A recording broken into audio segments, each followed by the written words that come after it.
a partir de este momento vamos a hablar de un tema sumamente serio, pero yo creo que es una forma también de aportar ese granito de arena para que todos tengamos mejores conductas en lo que tiene que ver con el tránsito, con el manejo, con nuestro comportamiento personal, ¿no? Porque en el todo después, claro, las cifras a veces preocupan, asustan un poco, pero y agradecerle particularmente al presidente de la UNACEP, Marcelo Metedira, que está con nosotros, que de los jerarcas que vos llamás y se compromete a venir siempre a hablar con la prensa, que no tiene dudas al respecto de conversar y socializar para que ustedes tengan información, es él, así que le agradezco que siempre la agenda está abierta para nosotros. Gracias, Marcelo. ¿Cómo andás? Muy bien, muchas gracias a ustedes por la invitación. Es verdad, desde que era jerarca municipal, luego intendente de Canelones, ahora UNACEP, y siempre te dice sí cuando lo llamás, y eso está bien, porque de los jerarcas también nosotros dependemos en cuanto a la información fidedigna de las cosas, y como comunicadores periodistas tenemos que trasladarlo, así que gracias. Bueno, te voy a preguntar una pregunta macro generalizada de cómo venimos comportándonos. Sabemos que la cifra de siniestralidad de nuestro país aumentó un 2,8% en este 2025 respecto al 2024, pero particularmente desde que asumiste, si tuvieses que hacer un diagnóstico general del asunto, ¿cómo lo harías? ¿Cómo lo describirías? Complejo, lo sé. Sí, hay que... Bueno, la descripción que hago o la preocupación es que estamos en un estado de situación en el cual hay que tomar medidas en serio, que son medidas de decisión política, que hay que salirse un poco de la caja en la cual tradicionalmente se ha pensado los temas del tránsito, porque claramente tenemos una situación compleja vinculada a la cantidad de personas lesionadas, a los siniestros de tránsito, a los fallecidos, nuevas modalidades de alguna forma de siniestro con despiste, y eso tiene muchísimo que ver el celular. Creo que ahí retrocedimos mucho, aparte de que la gente lo ve en la calle. La UNACEP tiene estudios observacionales, en este caso un estudio que dejó la dirección anterior, en el cual con claridad demuestra que es un elemento de distracción muy potente el celular, que está en un momento donde el problema es estructural y si no se para la mano después se hace muy difícil hacerlo volver atrás, ¿no? Entonces con esa complejidad, con la complejidad y la sensación de que si alguien va y participa de una picada no pasa nada, si andás sin permiso de conducir no pasa nada, si andás con una media en la chapa de matrícula no pasa nada, y ese es el desafío que tenemos que entender y abordar hacia adelante, ¿no? Y creo que de alguna manera la UNACEP tiene ese papel, tiene ese rol a jugar, que es muy antipático para la gente, que también es muy antipático para los propios gobernantes, porque les marcamos la cancha en ese sentido y molesta también, pero bueno, estamos convencidos de que esa es la tarea que tenemos que hacer. Y tomando, me gusta poner muy didácticamente dos referencias históricas de Uruguay con el tema del tránsito, donde se dieron particularidades en las cuales la sociedad reaccionó de una manera y de una manera los sistemas políticos del momento también. Uno fue en el año 1905. Existían 59 vehículos en el país y ahí se produce el primer siniestro de tránsito, con un vehículo a una velocidad 15 kilómetros por hora. 59 había en todo el país, ¿no? Y generó un debate social, le decían los vehículos del demonio. La Junta Económica de Montevideo tuvo que tomar decisión de instrumentar un permiso de conducir. ¿Qué quiero decir con eso? Un cambio cultural, producto de una coyuntura que está la compleja y que hubo que tomar decisiones. Año 1945, cambia el sentido de circulación de los vehículos. Acá se conducía como en Inglaterra, se conducía por la izquierda, sí, en función de alguna coyuntura del momento, importación de vehículos con el volante al lado izquierdo, apertura con Brasil, entre Brasil y Argentina y entre Argentina y Uruguay, los puentes, las conexiones. Uruguay y Argentina eran los únicos dos países de América Latina que se conducía de esa manera.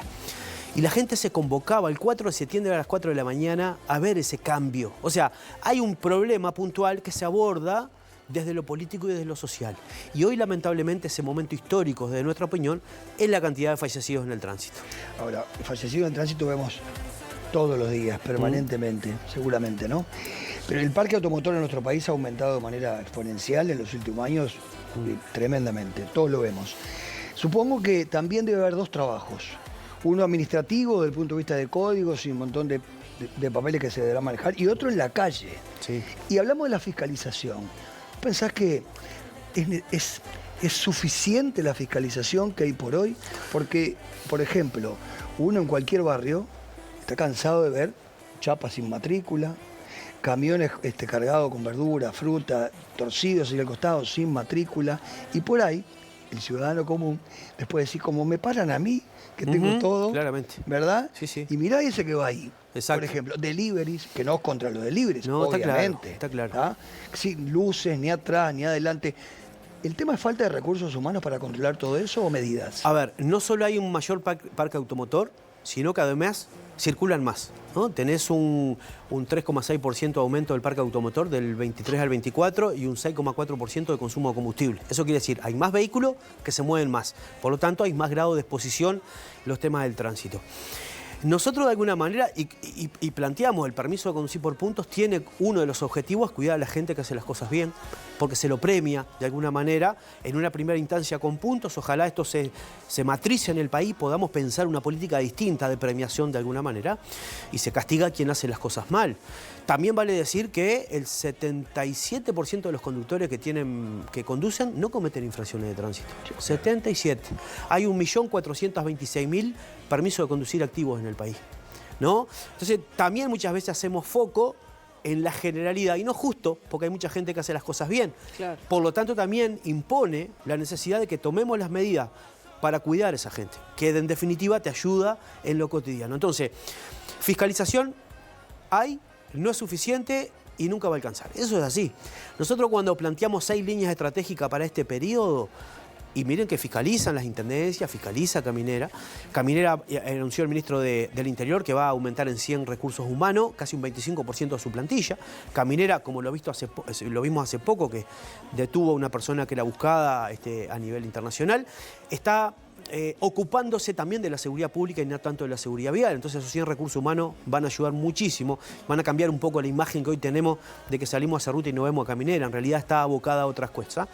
Y las intendencias están construyendo su presupuesto. Por lo tanto, ojalá incorporen en ese presupuesto algún recurso humano más que permita trabajar de otra manera. Pero, insisto, nosotros trazamos 6 líneas estratégicas, muy rapidita, incluir los temas de tránsito en la educación, más fiscalización, permiso por puntos, trabajar con la justicia, acordamos con la fiscal de corte y participamos en los cursos de capacitación de fiscales y jueces, fundamentalmente para que funcione la ley de falta. Ley de falta que juzga si participás de picada, si andás si estás sin conducir bajo los efectos del alcohol, si excedes más del doble de la velocidad permitida, si no tenés permiso de conducir, si conducís sin casco. Entonces, hoy arranqué diciendo, si hago esto no pasa nada, si hago esto no pasa nada. Bueno, esto tiene que ser una consecuencia. Entonces, el trabajo de la UNACEP también, el trabajo en los territorios con las unidades locales, ese combo de política son las que tienen que actuar de manera conjunta para que tenga un efecto real, para que cambiemos realmente la pisada. ¿Por qué? Porque con fiscalización solo no alcanza. Con el permiso por punto solo no alcanza. Con incluir los temas de tránsito en la educación solo no alcanza, ¿no? Entonces estamos convencidos de que hay que aplicarse esas políticas en conjunto, porque si no, no va a cambiar la realidad que hoy tenemos, pidiéndole a la gente que nos comprenda de alguna manera, que nos ayude, que el objetivo es que haya una mejor seguridad vial. Hoy la seguridad vial se entrevera con la seguridad pública. La moto es el vehículo que más se usa para los homicidios y para la rapiña, ¿no? Y así como asusta ese dato, los fallecidos en el tránsito son mayor que los homicidios en el país. Una persona, 2 por día se muere, 59 choques, 75 personas lesionadas por día, ¿no? Entonces, nada, creo que, insisto, perdón que me voy un poco largo, pero me parece que es esto, lo que pretendemos es que se apliquen esas políticas en conjunto. La UNACEP no tiene capacidad de ejecución, sí capacidad de plantear, de proponer, de trabajar, después recae de alguna manera en otros actores en la cual nosotros también nos sumamos a sostener esa mochila, pero queremos que ser parte, pero que realmente el tema avance, ¿no? Te escucho atentamente y siento que todo lo que decís es acertado, porque ahí están las principales fallas. El tema de las motos, capítulo aparte, la otra vez lo hablábamos en el pasillo del canal, cuando vino Marcelo a otra entrevista. Le decía, ¿qué va a pasar con eso? Él decía, medias en las chapas, en las matrículas, algunos la dan vuelta, se usa para delinquir, en generalidades no, en mayoría no, pero los delivery, dice, mirá, estos son unos kamikaze, todo eso. Entonces, es una realidad paralela, pero también son los más afectados en cuanto a fallecimiento. Claro. También hay víctimas inocentes o peatones que fallecen por la misma causa. Entonces, yo creo que si el foco problemático mayor está ahí, ¿no deberá comenzarse por ese lado? Sin duda, el tema de los delivery lo estamos abordando con el Ministerio de Trabajo, con FUESI, la UNACEP y también INEFOP, el modelo del delivery es perverso. El trabajador se gana el jornal y le ponen tiempos para llegar a entregar los pedidos, y si no llegás, no solo no entregás el pedido, sino que no te dan otro porque te puntúan, y eso obliga a la gente a andar contramano. No, por eso es eso, a eso me refiero. Entonces, desde ahí estamos abordando eso. El 86% de los fallecidos en el tránsito son usuarios vulnerables, como le llamamos en el mundo nuestro. Ciclistas, motociclistas y peatones. Usuarios vulnerables, estamos hablando de laburante. Y ahí es donde a mí me hace un poco de ruido cómo no tomamos conciencia de esas cosas, ¿no? Cada vez que se ve un siniestro de tránsito en la vía pública, nosotros tenemos una muletilla que es buscar la moto. La moto casi siempre está, y véanlo, búsquenlo. Entonces, nada, hay que abordar desde ahí. Estamos en conversaciones con el INJU, porque también, además, las personas lesionadas y fallecidas son menores. Estamos hablando de un rango etario de 20 a 24 años. El mayor, dentro de las gráficas que se dividen cada 4 años, es el mayor cantidad de personas fallecidas o lesionadas, 20 a 24 años. El rango general es de 15 a 29, perdón, pero el más chiquito es ese. Entonces, ¿de qué tipo de gente estamos hablando? Nada, esa información es la que tenemos, también las tienen las intendencias. No solo tenemos el informe anual de los datos para trabajar con estadística, para trabajar con realidades, no a olfato. Sí, claro. Y abrimos los datos a nivel de todas las intendencias. Cada intendencia hoy tiene su información para trabajar en el lugar. Entonces se aborda justamente lo que vos decís, yendo a los lugares y en las condiciones que saltan a la vista. Un poco desmistificar aquello de que, bueno, el trabajo con las intendencias es codo a codo a nivel nacional, obviamente. Acá en Montevideo tenemos demográficamente la mayor población, obviamente, en la zona metropolitana. Y te quiero preguntar, desmistificar me refiero a aquello de que están para recaudar. ¿Viste? Que uno como, bueno, no, pero está para ponerte la multa, quieren recaudar, no sé cuánto. Pero realmente se trabaja codo a codo en esos puntos que estás mencionando. Mire, yo no voy a ser demagogo, no decir que las multas no son para recaudar, o sea, que no generan recaudación. Es una realidad, no puedes tapar el sol con un dedo. Pero la multa es una consecuencia de la inconducta de las personas. Y además me ha tocado en 2 instancias. En esta estoy diciendo, las multas económicas hoy no son solución para los temas del tránsito. Tienen que estar casi nada. Por eso no son solución. Pero además, en algún momento, cuando a nivel nacional se dio un debate y que se aprobó, cosa que no comparto y que ahora se está rediscutiendo, separar la multa de la patente, ¿no? El mensaje que se daba de la perspectiva de la seguridad vial era complejo. Estamos hablando desde el propio Congreso Intendente y el Legislativo Nacional. Sí. Y ahí me tocó los primeros días de enero, estando intendente, salir a discutirlo. Y si hubiera sido mi propósito de la recaudación, esperaba el 20, el 22 de enero para discutir esto. ¿Me explico? Entonces, creo que eso es la excusa o el escudo para andar a la velocidad que quiero, para hacer lo que quiero, porque lamentablemente la gente lo ve en la calle. Cuando sale a la calle ve que esas cosas pasan. Entonces, yo prefiero dar el debate, que sé que es antipático, pero estoy convencido que es así. ¿Y en la compra de motos qué pasa? Porque en algún momento se habló de poner más exigencias. Yo entiendo que de pronto la exigencia viene cuando compras 0 kilómetros, ¿no? Porque si después tenés una moto usada y se la vendés a alguien que sabés que va a robar o no sé qué, va a rapiñar, o no sé, que es difícil de controlar. ¿Eso continúa también? Sí, ahí tenemos antes de que finalizara el periodo... Porque son más baratas que comprar un auto, entonces de pronto es más fácil acceder. Ni que hablar. Antes de que cambiaran los intendentes, nosotros convocamos a la UNACEP una instancia, ministro del Interior que vino, los intendentes que ahora ya no son más, Antía, Zunino de Montevideo, Maldonado y Gabriela Garrido de Canelones, hicimos un plan de trabajo, un plan de impacto de moto, que eso lo tiene hoy arriba de la mesa del Congreso de Intendentes.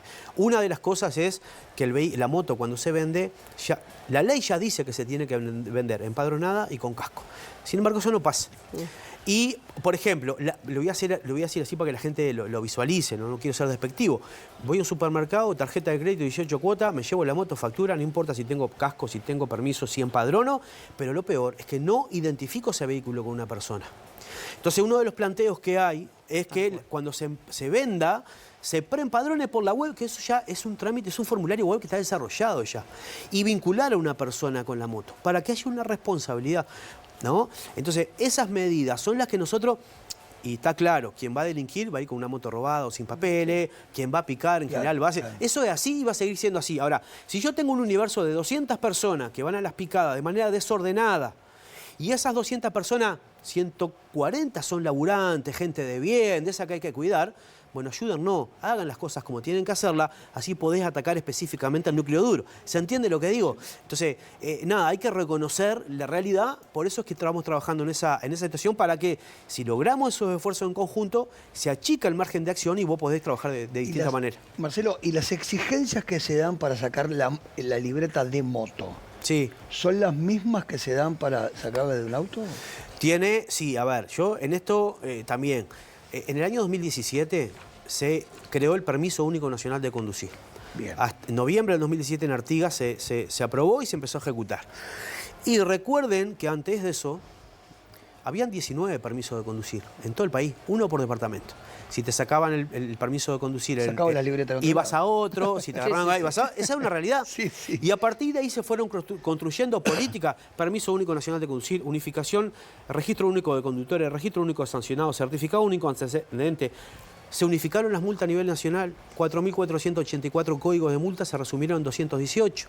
Se redactó una ley de tránsito que crea el permiso por punto y ahora estamos trabajando en el permiso por punto. O sea, se han tomado un montón de medidas para llegar a este punto. De esas medidas que han sido las intendencias y los equipos de trabajo de todo el país. Llegado a ese punto, me cayó la laguna, el permiso de conducir.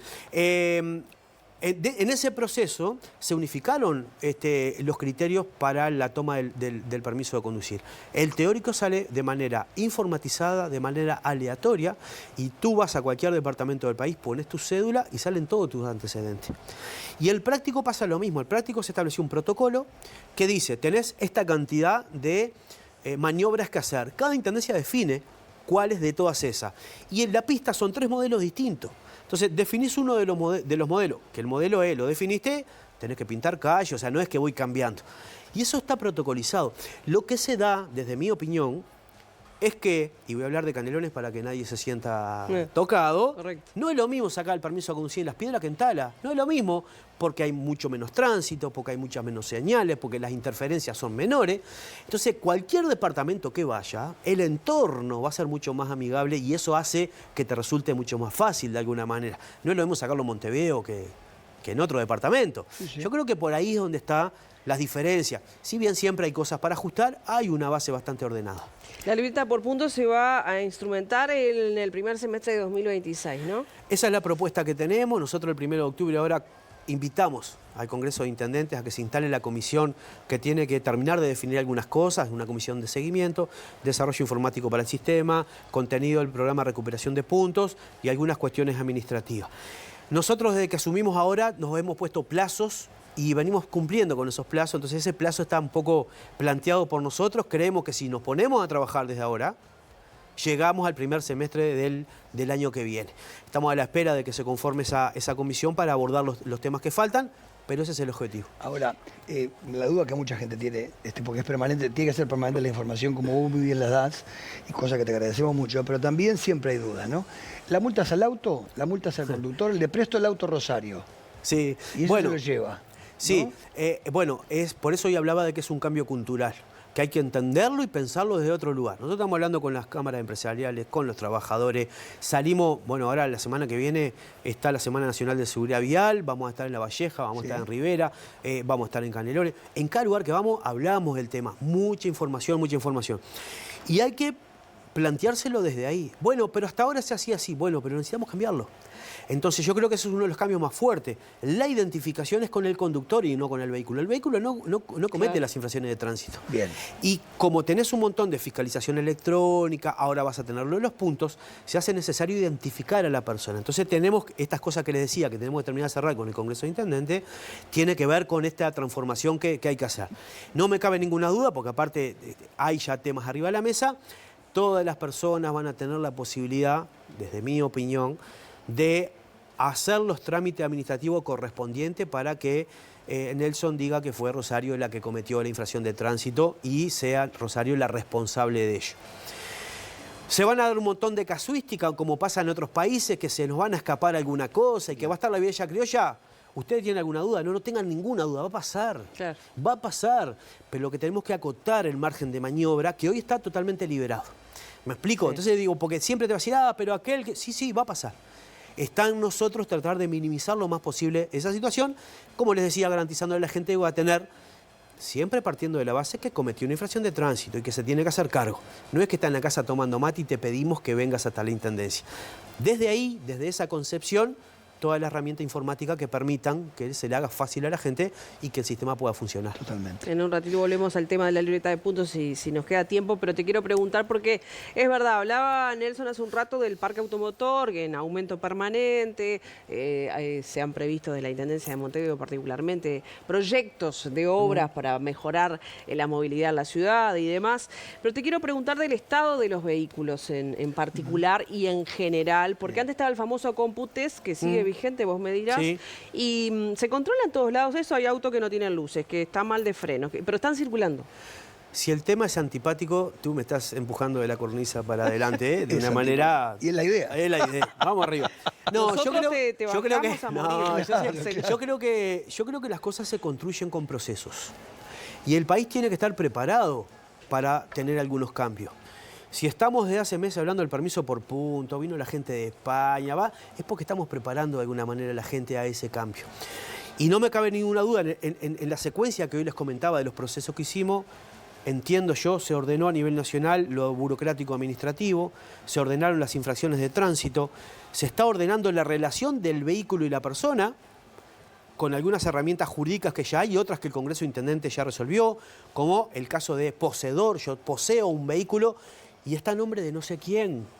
Y no puedo tener una responsabilidad sobre el vehículo y tomar y hacer trámite administrativo porque efectivamente no está a nombre mío. Entonces, esas cosas se están resolviendo. Yo creo que, entonces, resuelto lo administrativo, resuelto las multas, resuelto la relación, yo creo que en algún momento hay que tomar la decisión, estoy convencido, de ver cuál es el estado de los vehículos. Y ahí empezarán a jugar en un proceso determinado las inspecciones técnicas vehiculares, ¿no? Yo estoy convencido que sí, que deberá empezar por los vehículos más viejos, con los sistemas públicos, taxi, ómnibus, camionetas escolares, y el país de alguna manera tiene que ir avanzando a eso también.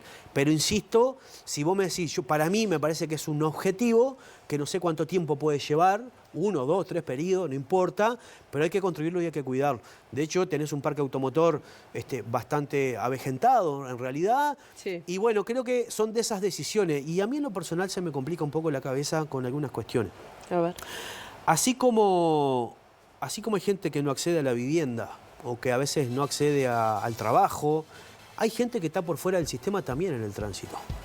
Sí. Una persona que compra un vehículo barato, por decirlo de alguna manera, le sale más barato comprar un vehículo usado, que empadronar, que tener un permiso de conducir y que a su vez me agarre un radar, una multa, 26 lucas en el lomo, no salgo más de ese círculo vicioso. Entonces también tenemos que ordenar la cancha de alguna manera para después empezar a pensar cómo vas incorporando esas realidades sociales también, ¿no? Entonces yo creo que ahí el cuidar los vehículos implica que estén en condiciones, como la pregunta que hacía, es un tema, pero también cómo va de la mano todo ese proceso, ¿no? Y la verdad que me desvela bastante eso. Bueno, te quiero preguntar muchas cosas, pero me llega la pregunta de producción, me parece atinado además qué balance haces. Acá en Montevideo, después si nos da el tiempo seguimos hablando de todo el país porque realmente es un tema nacional ¿no? Tu evaluación de la famosa ciclovía que trajo polémica particularmente, y de las bicisendas que también que funcionan en distintas arterias de la capital. Dígalo. No, yo estoy convencido que es una buena herramienta, estoy convencido que es un tipo de movilidad distinto al cual hay que apuntar lo más posible, que sabemos que no va a ser la revolución, eso está claro, pero vos tenés que darle a la gente que se puede mover y estimular que haya infraestructura de esas características, ¿no? Después creo que lo más es debate político, ¿no? A ver, yo he estado en San Pablo, Avenida Paulista, más grande que 18 de julio, y una ciclovía igual por el medio de eso. Y vos decís, ¿y esto? Sin embargo, la gente lo usa. La propia de Montevideo se está funcionando cada vez más. Con sus complejidades, yo me enojo mucho con los ciclistas que ahora tienen esa infraestructura, pero que no usan ni casco ni chaleco. Claro. A ver, si me lo reclamás de infraestructura, vos también tenés que ayudar a cuidarte, porque no todo tu recorrido es dentro de una ciclovía. Entonces aquí les va el reclamo a los ciclistas y las ciclistas. Pero también tenés ciclovía en Ciudad de la Costa, en Tacuarembó, en Fraivento, en Riberas. En todo el país está desarrollando infraestructura de esas características. Entonces yo creo que hay que apostar a eso, que tenemos que que tenemos que pensar qué es lo que queremos hacer y construir, ¿no? Entonces, se da mucho la puja de, bueno, pero la ciclovía le saca espacio al auto. Sí, bueno, pero ¿qué es lo que queremos? O sea, no penar el auto por penar. Creo que tenemos que convivir y creo que hay infraestructura razonable a hacer en distintos lugares. Yo, por lo menos, me parece que la 18 de julio es una ciclovía que está buena, que ayuda, que también la de la Rambla, para hablar de Montevideo, la Avenida Italia ni que hablar, Centenario, bueno, hay un montón de lugares. Yo me parece que son medidas que, como en la vida, todo tiene que convivir. Obvio. ¿Sabés que una vez en el noticiero hablábamos de... Obviamente, uno de pronto le endilga la responsabilidad del conductor de coche, ¿no? De vehículo, camioneta, camión, lo que sea. Ómnibus, taxi.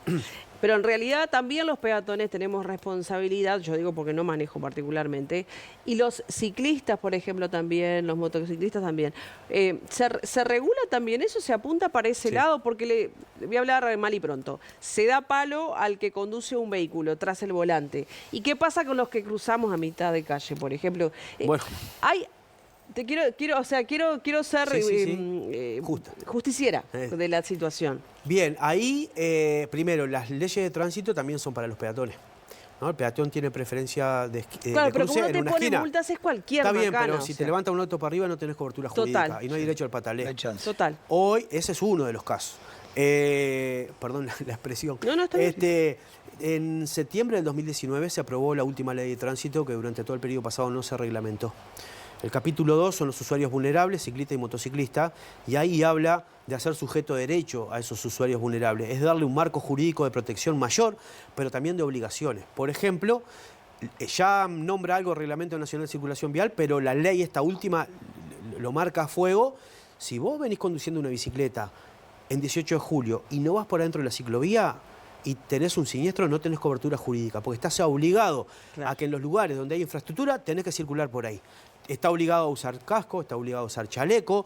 ¿Es obligación para el ciclista? ¿Está Sí, claro, sí. Por suerte. Sí, para ahora todo, para los monopatines monopatín. también. El monopatín y algunas bicicletas eléctricas, los vehículos están clasificados por norma Mercosur. Están las categorías M, la N, la L son los eléctricos y dentro de eso están monopatines, bicicleta eléctrica, asistida, Salvo el monopatín y bicicletas eléctricas, todo el resto tiene que tener permiso de conducir. Mirá lo que te digo. ¿El monopatín no? No, permiso de conducir no. Pero sí tiene que usar casco y chaleco, claro. todos. No hay nadie que actúe en la vía pública que no tenga que usar casco y chaleco por ese tipo de movilidad. El aumento de los monopatines es cada vez mayor, ¿no? ¿El aumento? De los monopatines es cada vez mayor. Ni que hablar. Entonces, nada, les corresponde también. Pero bueno, es parte de esto. Yo insisto, en peatón. Y ahí entra lo educativo. Sí. Yo siempre digo esto, ¿cómo le podemos Cultural. pedir a alguien que cambie una conducta que no conoce? Cultural. Rosario, vos no tenés permiso de conducir. Me estuve fijando en el sistema. Nada, Tenés una multa. Salvo, no. Y creo que no lo voy a tener nunca. Salvo que te interese mucho el tema o vayas a sacar un permiso. ¿Cuándo agarraste una ley de tránsito? O sea, ¿me explico? O peor, yo qué sé, mi caso, ya que el permiso de conducir en el año 95. Si no fuera, o cualquier vecino, si no fuera porque está en tema, vos renovás sistemáticamente el permiso de conducir, no actualizás normativa. Y tenemos 4 o 5 leyes de tránsito, 5 o 6 decretos nuevos, reglamentos, que no los conocés. Entonces ahí yo creo que, por un lado, el permiso por punto va a dar una ventana de oportunidad de actualización normativa, pero lo otro es fundamental, incluir los temas de tránsito en la educación. Totalmente. Ahí es donde está, yo creo que los dos cambios culturales, de mi opinión, permiso de conducir por puntos, por la forma, e incluir los temas de tránsito.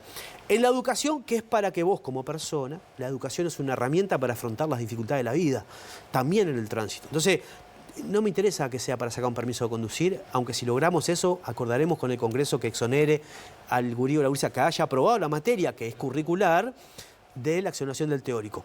Pero en definitiva vos vas a salir de tu casa y vas a saber que tenés que cruzar en la esquina, que si no hay vereda tenés que caminar de frente al tránsito, que no podés cruzar hablando por celular, y eso se da desde ahí. Entonces yo creo que ahí es donde está la otra pata. Sabes que sí, y es reflexivo, y con ese mensaje nos vamos a quedar. Porque obviamente, Marcelo, nos quedaríamos hablando mucho tiempo, y esto no se lo decimos a todos los invitados, más allá de que son todos sumamente interesantes, sino porque realmente queremos aportar, y creo que hablar con ustedes es realmente importante para que se tenga en cuenta cómo estamos avanzando en cuanto a conductas en el tránsito. Así que por hoy te agradecemos y en cualquier momento estate atento porque te hacemos venir de vuelta. Lo que sí es cierto, los radares no te perdonan, te lo digo yo.